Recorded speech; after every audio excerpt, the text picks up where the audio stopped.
Week 3 of Big Brother 27 has come and gone, and this week was definitely a lot more tame in comparison to the prior 2 weeks. There was much less drama, much less fighting, and a pretty straightforward HOH, all things considered. The HOH said they wanted to play things safe, and play things safe they did. But how did it all break down? Well, that's why I'm here. In this video, I'm going to be recapping the events of Week 3 of Big Brother 27 and giving my updated power rankings. So with all of that preamble out of the way, it is the one and only RJ21 here, and let's get into the Big Brother 27 Week 3 recap and power ranking. Week 3 starts off with the Twin Witness News HOH competition, which revolved around Big Brother 17 twins Liz and Julia, which was surprising to see, to say the least, but I digress. This HOH competition revolved around answering true or false questions, to where if you get the answer correct, you stay in the game, but if you get it wrong, you are eliminated. The last house guest standing will win the head of household. Ultimately, the competition came down to Lauren and Mickey, with Lauren coming out on top and becoming the new head of household. With Lauren winning HOH, a lot of people were sketched out because Lauren has been floating in the middle, not really committing to one side or another or being heavily involved in any sort of game talk or strategy. So a lot of people are kind of sketched out because they have no idea what Lauren is going to do. We then see a conversation between Lauren and Vince where it is revealed that the two of them not only have a final two, but are supposedly each other's number ones. And Vince is essentially saying that he is going to be helping Lauren throughout this week and helping her achieve whatever she wants to achieve. Jimmy then joins in on the conversation and they basically give her advice on how to manage her HOH, which is ironic considering that neither of the two of them had very good HOHs to begin with. After this conversation, we then see Jimmy going to Mickey to try and do some damage control for some of his actions in the prior week. He reassures Mickey that Mickey is safe no matter what and that Lauren has no intentions of putting Mickey up. But that doesn't make Mickey feel any better because it's coming from Jimmy of all people. So she doesn't really know if she can trust it. Lauren then has her HOH conversations. She has her first conversation with Keanu where she is trying to avoid this conversation at all costs, putting all of her attention on the TV, and Keanu is just not getting the message. So it's pretty clear that Lauren is going to put Keanu up. We then see Lauren have a conversation between Mickey and Ashley, where Mickey and Ashley are advising Lauren to just respect the nominations of the previous HOH in Jimmy, essentially alluding to how she should just put up the same people to get the least amount of blood on her hands. Lauren then has a conversation with Kelley, where Kelley once again volunteers herself up on the block in hopes of getting some sort of return on her investment in the future. But it's like, Kelley, you volunteered for the block now 3 times. Like, no one is going to be taking you seriously on these deals. Adrian also has a conversation with Lauren where Adrian is alluding to the fact that he shouldn't be put up on the block and that there are other bigger fish to fry that Lauren should be going after. But all in all, he's just trying to get his name out of Lauren's mouth so he isn't put up as an easy nominee. Finally, we see Lauren having a conversation with Will, and this is definitely the most interesting one. The first 2 nominee spots are pretty easy to fill, in Keanu as the primary target and Kelley as the secondary target, but that third spot is so difficult to fill.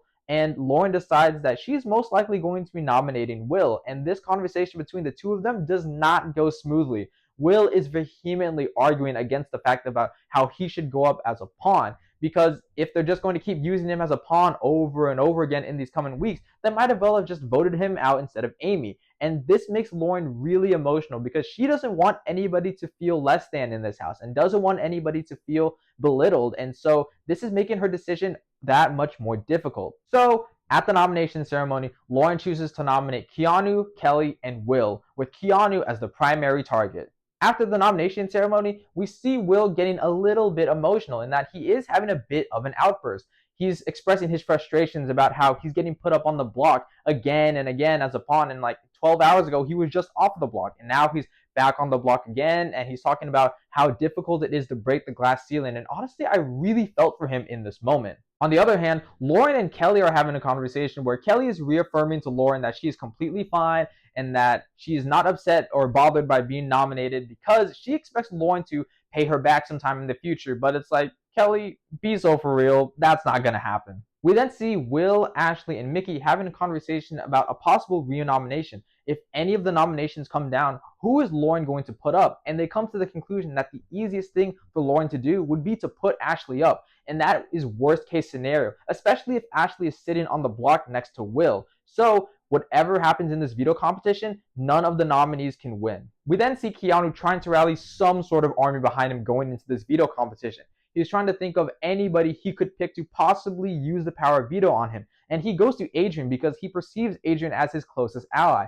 But Adrian wants to distance himself from Keanu as possible because he is the house target after all. We then see Vince overplaying for absolutely no reason. He goes up to Keanu and says he would use the veto on him if he won the veto. He then goes to Kelley and says he would use the veto on her if he won the veto. He then goes to Will and says he would use the veto on him if he won it. And then he goes to Lauren and says if he won the veto, he wouldn't use it at all, telling all of them what they want to hear, which is so unnecessary. Just don't say anything at the end of the day. We then pick players for the veto competition where the HOH and Lauren, the three nominees in Keanu, Kelley, and Will, and Vince and Ashley, who are selected by random draw, are all going to compete in this veto competition. This veto competition is actually special because it is sponsored by the new Bad Guys 2 movie, and this veto competition is called Basement Break-In. Essentially, the house guests have to maneuver through a laser maze, and if they touch any of the lasers, they have to go back to a specific checkpoint. Once they make it halfway through, they have to pick up this giant crystal and then transport it all the way back to the beginning.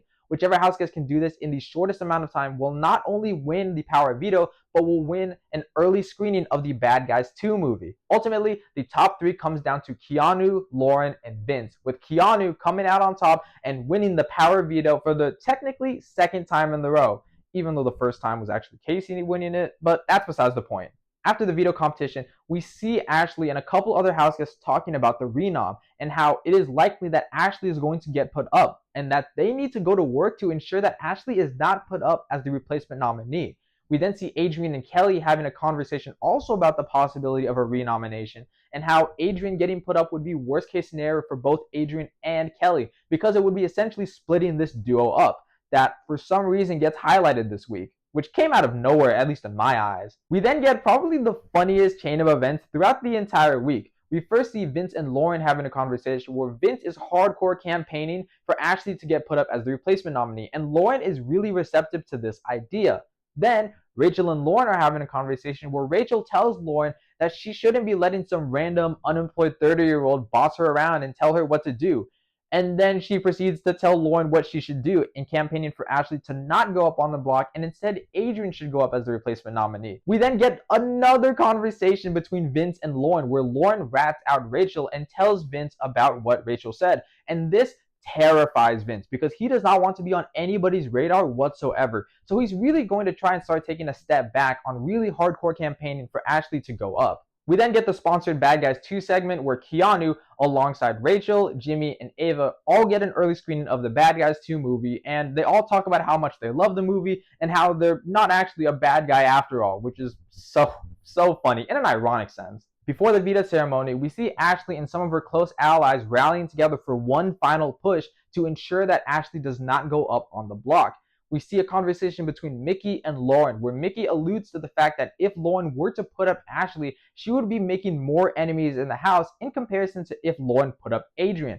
And this gets Lauren's gears turning because Lauren does not want any enemies or anybody targeting her after this week. So it really gets Lauren thinking about who she should put up. So at the veto ceremony, Keanu obviously uses the power of veto to save himself, and Lauren chooses to nominate Adrian as the replacement nominee, leaving Adrian, Kelley, and Will as the nominees going into the BB blockbuster. After the veto ceremony, we see a pretty clear divide in the house. We see the quote-unquote girl side really wanting Will to stay, while the quote-unquote guy side really wants one of Adrian or Kelley to stay. And they're really going at it with each other to try and rally these votes. We then get what is essentially a breakup segment between Mickey and Morgan, where Mickey really does not like how close Morgan is getting to the likes of Zach and Vince, while Zach is really deepening that divide between the two of them by leaking information about how Mickey has exposed that she doesn't like how close that trio is getting, which makes Morgan not trust Mickey even more. We then get to the BB blockbuster, which this week is called Study the Study. It's essentially one really big find the difference game. The house guests have to go in between these two rooms and find all of the differences. Whoever gets closest to the correct answer without going over will win this BB blockbuster and earn their safety. I couldn't really tell who was winning this competition throughout it. I mean, it's pretty hard to play along with these house guests, but by the end of it, Kelley, wins the BB Blockbuster for the second time this season, earning her safety off of the block, leaving Adrian and Will as the final nominees. We do see some last-minute campaigning from the likes of Adrian and some very emotional and tear-jerking eviction speeches from the both of them, but ultimately, by a vote of 8-4, Adrian is the third house guest to be evicted from the Big Brother house. I would like a body pillow that is in the shape and smells like a loaf of bread. Importantly, smells like a loaf of bread. Now it's time to get to the power rankings. At number 15, the most recently evicted house guest, we have Adrian, and it was honestly so sad seeing Adrian go home. As overconfident and cocky as he was in the preseason, you can tell that he was a true bona fide superfan, and he loved and cared about this game so much, not just for himself, but for his family. And to see him go out in this position was really, really sad. I honestly really felt for the guy, all things considered. Like, he was definitely not the type of player I thought he was going to be based on his preseason press, but he was honestly low-key kind of endearing by the end of it. He also made it further than I initially thought. I thought he was going to flame out by week 2, but he kind of went out in a whimper on week 3. But hey, at least he made it to week 3 instead of going out in week 2. But that's besides the point. In terms of the game Adrian played this season, he was just too honest and too loyal to a fault. He chose the wrong side and knowingly chose the wrong side and chose to stay loyal to that side for seemingly no benefit.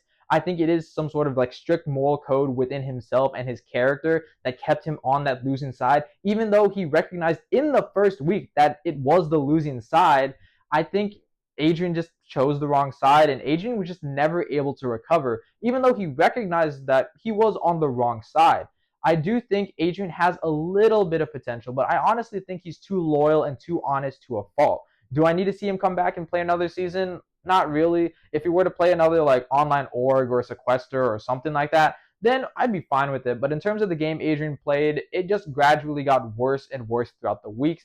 He was in a bit of a middle floater position, but once he chose the guy side, it was basically over for his game, which is why he is here at number 15. With Keanu off the block, I know it may be easy for Lauren to nominate me, but I hope Lauren could make a bigger move and not chicken out. Now it's time to talk about the house guests that are actually still in the game. At number 14, the house guest I believe to be in the worst position is still Keanu. Like, this guy just can't do anything right in terms of the game. He is so delusional and he's so convinced that he actually has all of these allies and all of these people around him. I mean, he thinks he had like this super tight alliance with Adrian and was one of his closest allies, and he thought he had this alliance with Kelley, when it's like Adrian literally didn't think Keanu was going to vote to keep him, despite Keanu being one of Adrian's most locked votes. Like, in Adrian's eviction speech, he thought Keanu didn't vote to keep him. That's how bad Keanu is at this game. He overplayed his hand. He thinks he has alliances when he doesn't, and he doesn't recognize how much danger he is in. Like, yes, he knows he is the house target and that he's always going to be an easy nominee, but he thinks he has way more allies than he actually does. He keeps divulging all of this information to the likes of Rachel and Jimmy for the hope of getting something in return, but he keeps not getting it back because it's not worth it. There is no way that the likes of Rachel and Jimmy are suddenly going to be working with Keanu. Like, sure, they may say it, but they're lying. And for some reason, Keanu cannot just clock that for whatever reason, and I don't have any faith in him to fix his position unless he wins an HOH and makes a big move to upset the current power structure. But as it stands, Keanu is still the house target and is still delusional, which is why I have him here at number 14. See, I'm not such a bad guy. At number 13, I have Kelley, and Kelley needs to stop volunteering to go up on the block. Like, yes, it is entertaining, and yes, it is like low-key queen type stuff, but Kelley needs to stop doing that in terms of like a game sense. Everybody views Kelley as a perpetual pawn. Before Kelley even volunteered herself to go up on the block, people were just naturally assuming, oh yeah, Kelley's going to be one of those easy nominees, because Kelley is an easy nominee. And Kelley thinks, oh, they're not nominating me because I'm a pawn. They're nominating me because I'm putting myself up there. Yeah, that's right. It's like that mentality of like, you can't fire me because I quit. Like, it just doesn't make sense. And for some reason, Kelley keeps thinking this is a good idea. She thinks that she's gaining social capital and making these deals with all these HOHs, when it's like, no, anybody would be willing to put you up on the block. And if Kelley didn't win this blockbuster, she was most likely going to be going home in a near unanimous vote, which would have been absolutely hilarious to see. But Kelley is a pseudo comp beast as of right now. And if she keeps winning these comps, maybe people will start seeing her as an ally. But Kelley just isn't doing anything right in terms of a game sense to incentivize people to want to work with her. And it's so frustrating because Kelley thought she was going to stay in like with 10 votes if she didn't win the blockbuster. When it's like, no, you are going to go home. It's just crazy how delusional Kelley is about her position and how many numbers she actually has. And she is going to be this perpetual pawn. And honestly, I see her going out in this pre-jury phase because she doesn't recognize that she is a pawn. And because of that, I have to put Kelley here at number 13.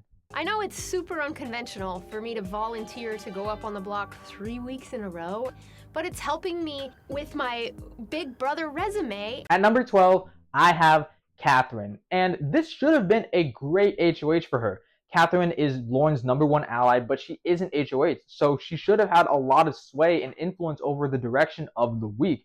But instead, Katherine played it really passively. She had little to no input over what Lauren did this week and was simply just along for the ride and agreeing with the majority of whatever Lauren said she wanted to do.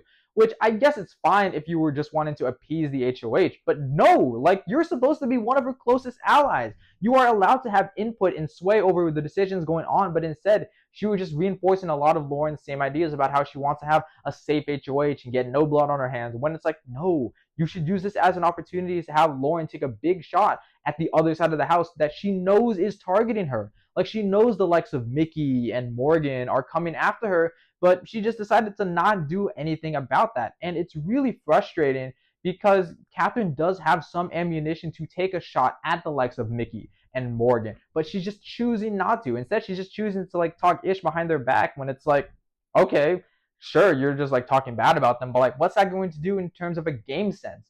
Also, Katherine is really getting dragged down by this stalker man with Rylie, where it's like, you can see Katherine is really uncomfortable with this whole ordeal between the two of them, and I honestly feel really bad for Katherine because she does not deserve to be surrounded around that man. Like, please get Rylie away from Katherine as soon as possible. But in terms of the game, Katherine is a pretty big target for the other side of the house, and Katherine just hasn't done anything about it, which is why I have her here at number 12. I feel really great about Lauren being HOH. We work really closely and we trust each other. She should be able to get through this week without a lot of blood on her hands. At number 11, I have Vince. And remember how last week I was praising Vince and saying, oh, Vince had an amazing week this week and he did a complete 180 on his position and how now he is in like this prime position where everybody trusts him. Yeah, just go ahead and scrap all that, trash that, just act like I never said that, because he undid all of that good work this week. He did what Katherine was doing in that he was having a lot of influence over Lauren's HOH and was directing things in a direction that he wanted things to go for his game. The problem is that he somehow underplayed his overplaying. He made it blatantly obvious that he was in Lauren's HOH room and was having those important conversations and was having this sort of influence over Lauren, and everybody was clocking that. But then when push comes to shove and Vince needed to have a backbone, Vince backed down. Like after Rachel calls Vince out and says like, oh, you don't want some random unemployed 30-year-old dictating your game, like when that decision is the most important, Vince backs down. So he gets the worst of both worlds. Not only is Rachel's side now targeting Vince because of his overplaying, Vince didn't get what he wanted by the end of the week and having Ashley up as the renom. Like, if you're hearing that Rachel's side is starting to pin you as this huge threat, at least go full tilt and at least get what you want and actually be in the renom. But instead, Vince backs down. And even with this vote flip that was supposed to go through, Vince once again doesn't have a backbone. He had the votes to flip it to at least a 6-6 tie on Will, and Lauren would potentially send Will home. Like, Vince had that golden opportunity,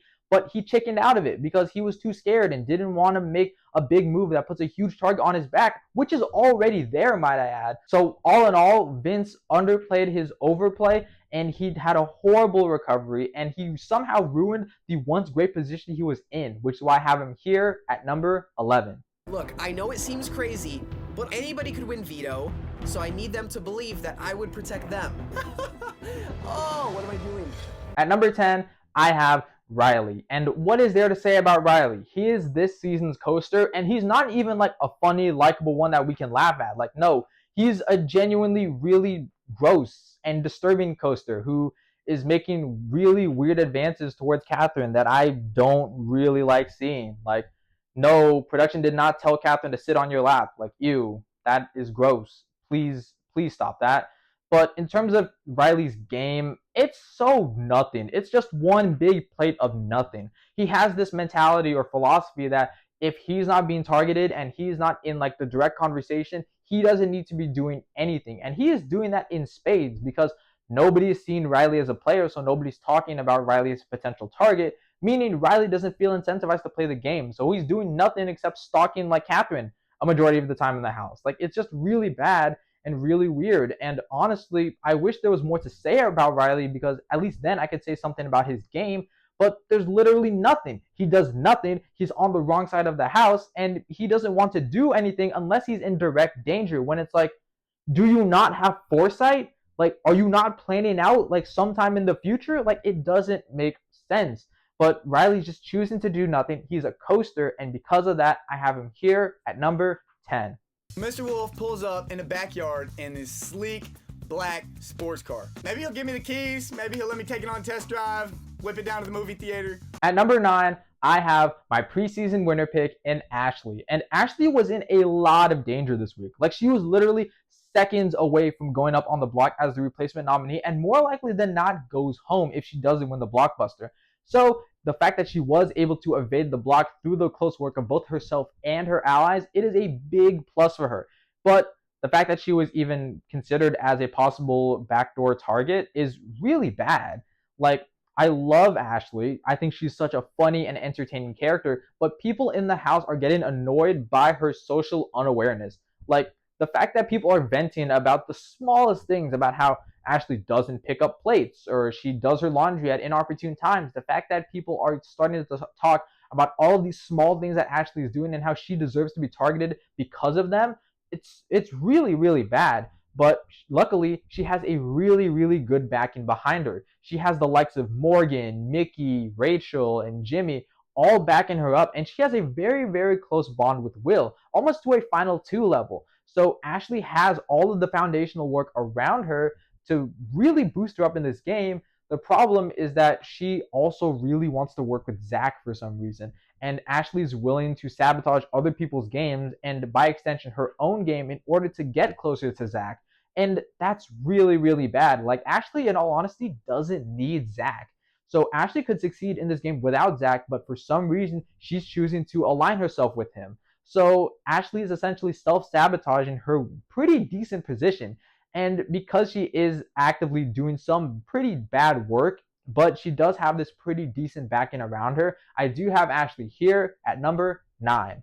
I mean, come on, it's perfect because if I win, I can keep myself safe, I can keep my pops Will safe, and you know what, Lauren? Boo you, pick someone else. At number 8, I have Will. And Will was almost a goner this week. Like, he was in a absurd amount of trouble. That vote flip almost went through. And if Vince actually had a backbone and a spine, he would have been a goner. So the fact that Will was able to survive that is a pretty good sign. But the fact that he was in that much danger in the first place is also a really, really bad sign. I'm starting to low-key perceive Will as a bit of an Amy figure, to where he's not a huge threat, but he is a threat because of his allegiance to Rachel's side and how he is perceived as an additional number for them. And in order to weaken that side without going against the power players, they're just going to be taking out the lower people on the totem pole. And in this instance, that would be Will. And that's honestly really, really bad for Will, because I know for a fact that Will has a lot greater one-on-one connections with a majority of these people. He has a really good bond with the likes of Morgan and Ashley and Ava, and those are connections that should be taking him really, really far, but because of this perpetual pawn status that he is slowly accruing, it's not looking too good for him. He's not able to be capitalizing on all of this good connections that he has.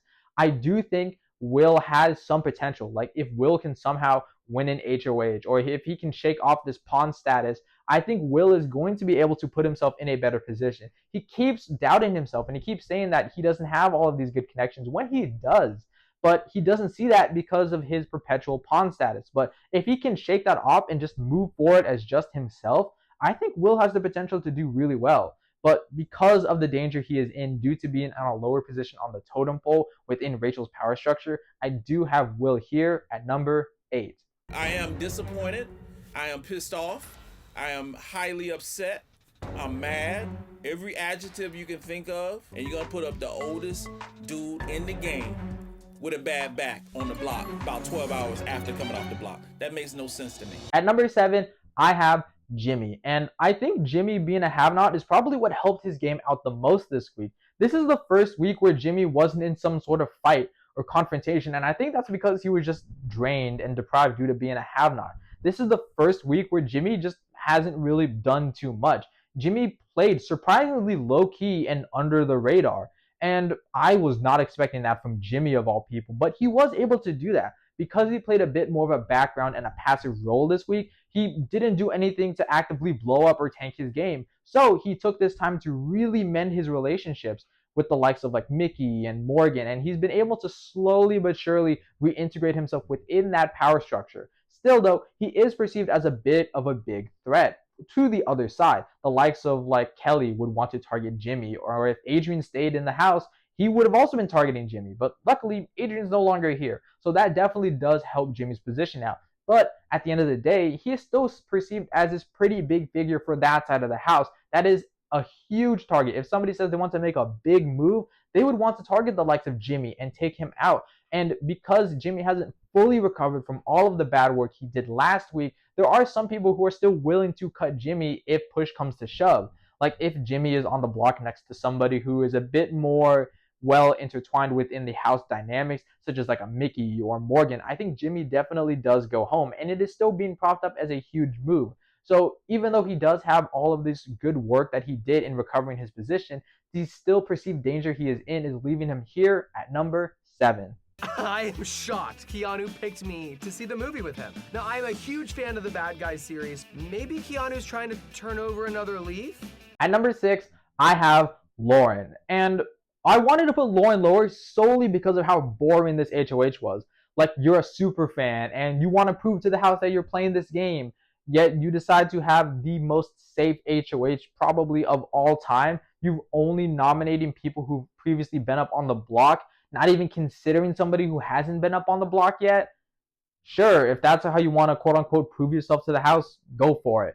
But despite those frustrations about how boring and safe this week was, looking back on it, I think Lauren made the right moves for her game. If she were to put up the likes of like Ashley or would have voted to evict Will, that would have skyrocketed her threat level and people would actually have a reason to target her. But because Lauren played it so safe, no one has a real incentive to target her. Like, yes, she is rubbing some people the wrong way, like the likes of Will for putting him up on the block, but no one has a reason to be targeting the likes of Lauren because there are bigger fish to fry, like the likes of a Jimmy, or Rachel, or even somebody like a Keanu.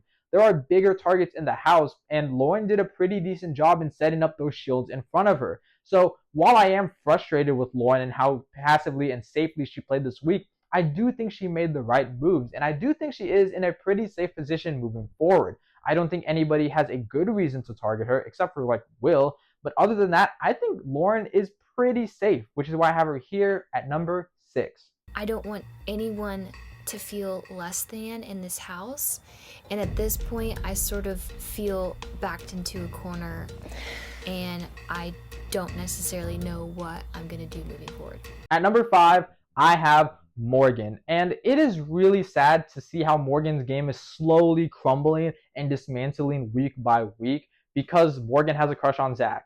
Like, it is definitely a one-sided crush, and Zach has definitely expressed that on the show, but for some reason Morgan hasn't clocked that, and now her game is starting to crumble because of it. She is leaking critical information and is starting to distance herself from the people she should be closely aligning with.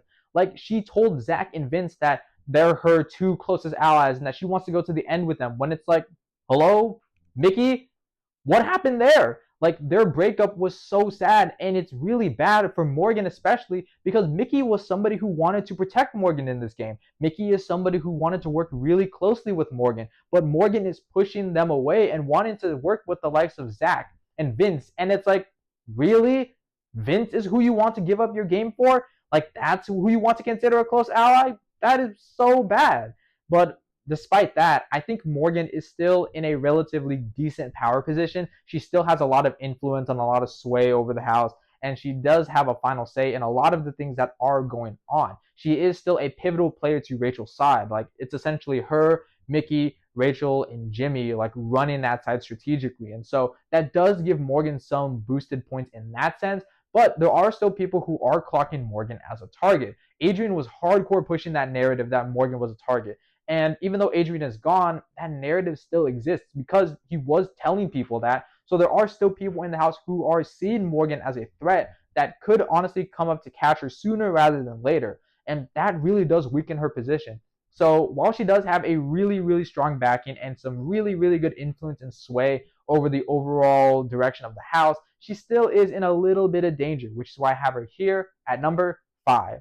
I already lost trust with Jimmy. Now I'm feeling that way about Mickey. I have been so loyal and so honest that I'm not getting that same thing in return. At number 4, I have Rachel. And I can't believe I have Rachel this high. Like, as a super fan and a fan of Rachel Rylie, I love having her this high because I want her to go far. But in a game sense, I'm surprised. Like, really? The only winner in this house, the only vet in this house, the icon Rachel Rylie is actually in a pretty decent position? Like, this is crazy. After looking at her game position, the facts back it up. Adrian said it in his eviction interview that people want to take Rachel far because nobody's going to vote for Rachel in the end. But that's just Adrian's perspective. And in my opinion, I do think a lot of people still respect Rachel in this house. Like, yes, it is a little bit far down to see, like, oh, if Rachel does make it to final 2, does she win a jury vote? Like, that's obviously going to be a big question. But because people do want to take her far to at least jury, that is boosting her position greatly. And now she is starting to slowly reposition herself as the power player on her side, to where even though she is like a juicy target that people want to take out, nobody wants to take out Rachel this early. There are people below her, like the likes of Jimmy, who would easily go in her place. So Rachel has a lot of good protection in that sense. And she has a lot of good allies. She's been able to bond really well with the likes of Ashley and Morgan and Mickey and even Jimmy, and has a final 2 with Ava. So Rachel really does have a lot of control over her side of the house. The only thing that's holding her back is that she is Rachel Rylie. You know, people are always going to be targeting her for those facts that I mentioned earlier about how she is a vet and a previous winner. Like, people are always going to be targeting her because of those facts. But in terms of her position, I think she's in a really good position, which is why I have her here at number 4. I've won this before. I've done this before. It's just new school Big Brother is so different from the game I played. Whatever I'm doing obviously isn't working. At number 3, I have Mickey. And Mickey's game took a little bit of a dip this week, losing Morgan, not necessarily like losing her as a close ally, but losing a bit of her trust is a huge hit to her game. And I do think that does put Mickey in a bit of a weaker position. But she does still have that connection nonetheless. Like, they haven't fully broken up yet, but they're like on the cusp of it, which is still really bad for Mickey, but it doesn't hurt Mickey as much as it hurts Morgan. So that's definitely a bit of a positive for Mickey. Another thing that's really harming her is the fact that people know about her power. I think Morgan let it slip to Zach that Mickey does have this power, and Zach already had that narrative of Mickey potentially having it because of the whole competition debacle. So the fact that some people, or basically everybody in the house, knows that Mickey has this power is making her a target. People have this incentive of they want to flush the power out, so they would honestly want to target Mickey because they want to get that power out of the game. But similarly to what I said with Rachel, Mickey has a lot of good protection. She has people around her that would definitely go in her position. The likes of Morgan and Jimmy would definitely get voted out before Mickey, despite Mickey having this power. Mickey just has so many good connections and inroads with so many people in this house. It's honestly really surprising.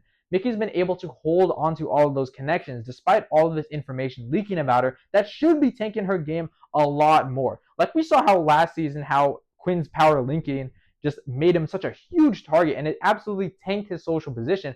But with it happening to Mickey, it's honestly not harming her that much, and that is spelling great for her game and for her future prospects. People want to take Mickey far in this game, and people want to work with Mickey, and that is honestly so good for her. And because of all of those good facts, despite her having some bad things going for her game, I do think she is still in an amazing position, which is why I have her here at number 3. Girl, Lauren, you were literally making my head hurt. I mean, the math is simple. What are you gonna do? At number 2, I have Zach. And I was honestly expecting Zach to drop a lot this week because of his whole involvement with Lauren's HOH. It was Zach and Vince that were doing a lot of the conversing with Lauren about who should go up as the nominees and how Zach was really hardcore pushing for Ashley to go up as the replacement and was hardcore campaigning for this possible vote flip to go through against Will. But just like Vince, Zach doesn't have a backbone and decides to back off against it. And it should have harmed Zach a lot. Like, I thought Zach was going to tank just like Vince, but surprisingly, Zach is getting very little blowback and very little ramifications for these actions, and that is just spelling nothing but good things for Zach. Despite him being heavily involved, nobody's pinning any of these bad things against him, which is honestly preserving his position really well. He's still very interconnected with both sides of the house, like the likes of the boys and the likes of Morgan and Mickey to a certain extent, but still, Zach has all of these good connections throughout the entire house, and Zach isn't going to be going home anytime soon. Even though people are saying that Zach is a target that does need to go home before the jury phase starts, Zach still has his $10,000 power to keep him safe.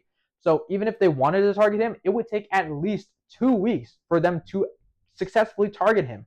So even though Zach was in a little bit of hot water this week, and even though he didn't necessarily get his way throughout this final eviction, Zach is still in a great position and is probably going to go very far, which is why I have him here at number 2. I'm kind of in this awkward position in the house. Some may call it a love triangle. I can tell that Morgan likes me, and trust me, she is an amazing friend. At number 1, the house guest I believe to be in the best position in the house as of week 3 is still Ava. And Ava is so well connected with people. Like, people absolutely love Ava. Lauren was literally willing to change her nominations and not put Will up on the block just so Ava didn't get upset. Like, if that isn't emotional or sway, I don't know what is. Ava is proving that just being a likable presence in the Big Brother house is enough. And it isn't necessarily on the fact like somebody like a Zach who's just this naturally likable, affable dude. Like, no, people love and adore Ava and want to protect her for as long as they can in this game. And in terms of a social standing, that is going to take Ava super far. But Ava was actually super strategically involved this week. One of my biggest qualms with her games that I've talked about in the prior weeks is that she isn't that strategically active. But this week, she was making moves. She is the sole reason why the vote flip did not go through. Vince and Zach were on the fence about whether or not they should go through with tying the vote and getting Will out, but Ava was the last person to convince them that making this move was the wrong decision, and she is the one who kept Will in this game, which is honestly super impressive, all things considered. Like, the votes were there for it to go to a tie, but Ava persuaded them off of that topic, and that honestly spells really good. Like, I thought Ava wasn't going to be playing that strategic of a game, but the fact that she was able to make this pretty big move, all things considered, I think that makes sure that Ava is in an amazing position. She gets to keep a close ally in Will. She gets to keep her side of the house safe. And Zach and Vince really trust her in directing them in the correct direction. So all in all, I think Ava's in a really, really good position. Nobody's really seriously targeting Ava. Everybody loves Ava and everybody wants to take her far, which is great for her, which is why I have her here at number 1. Rachel is not just my final 2. She's not just a mommy, she is a mother. All in all, this week was a bit boring, I'm not gonna lie. There wasn't really that much happening. Like, Lauren wanting to play things safe and only nominate people who have been up on the block was definitely a bit of a bummer. For somebody that is a super fan like Lauren, I was anticipating her to make at least a couple big moves, but instead she just went with all of the house targets and all the secondary targets, and it's like, in terms of the game, that's fine, but in terms of entertainment, I was a little bit let down. We also didn't get any big fights or drama this week, so that is also a bit of a downside. But all in all, I thought this week was pretty fine, all things considered. Like, it seems like just like your pretty average week of Big Brother. Like, it's not like so god-awful that it makes you want to quit the show and stop watching for the rest of the season. Like, no, it's definitely not that bad. But it's just nothing to write home about. But those are just my thoughts. Leave your thoughts in the comment section down below. Be sure to like, subscribe, and share with your friends if you have any of those. And I'll see you all in the next video. Peace. Rachel, you can't be serious right now.